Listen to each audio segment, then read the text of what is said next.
Merci, Monsieur le Président, Monsieur le Ministre, mes chers collègues. Ce texte aurait dû être fondamental, mais il est au final bien décevant. Aucun cap, aucune vision, aucun changement, même pas de nouveau monde.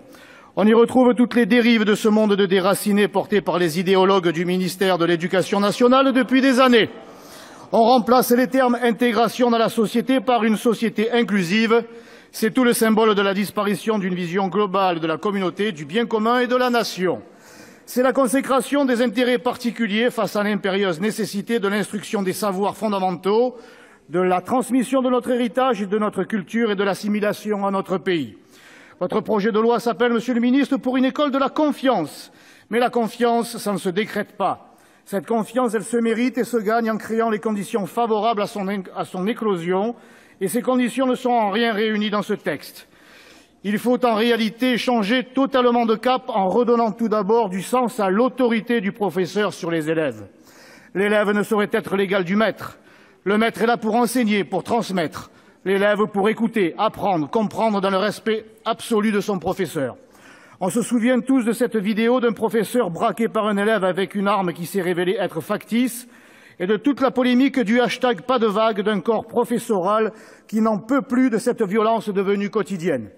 Rien donc sur l'insécurité à l'école. Vous préférez au contraire rappeler le devoir de réserve des professeurs dès l'article 1. Ouvrez une école et vous fermerez une prison, disait en son temps Victor Hugo. Aujourd'hui, ce sont les professeurs qui sont incarcérés dans leur classe, isolés derrière les barreaux de la violence issue des quartiers ethniques et de l'indifférence de leur ministre de tutelle. Rien sur les programmes désastreux qui nous font plonger chaque année plus bas dans le classement PISA. Rien sur le poids de l'immigration qui, de toute évidence, constitue, là aussi, un véritable fardeau contribuant à l'effondrement du niveau scolaire.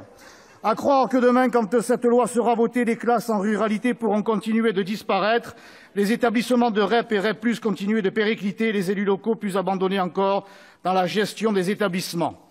De plus, ce regroupement des écoles et des collèges en établissements publics de savoirs fondamentaux s'apparente à la création d'une superstructure qui compliquera davantage la tâche des élus locaux.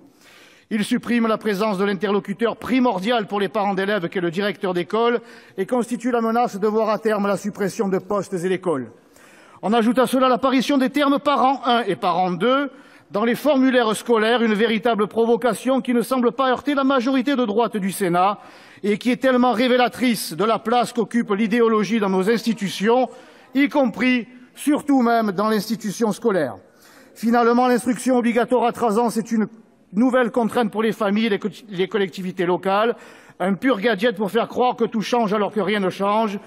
Les bases essentielles nécessaires au savoir qui permet à chaque enfant devenu adulte d'être libre se dérobent sous nos pieds, créant les conditions d'une société en marche vers toujours plus d'échecs, d'inégalités et de communautarisme exacerbé.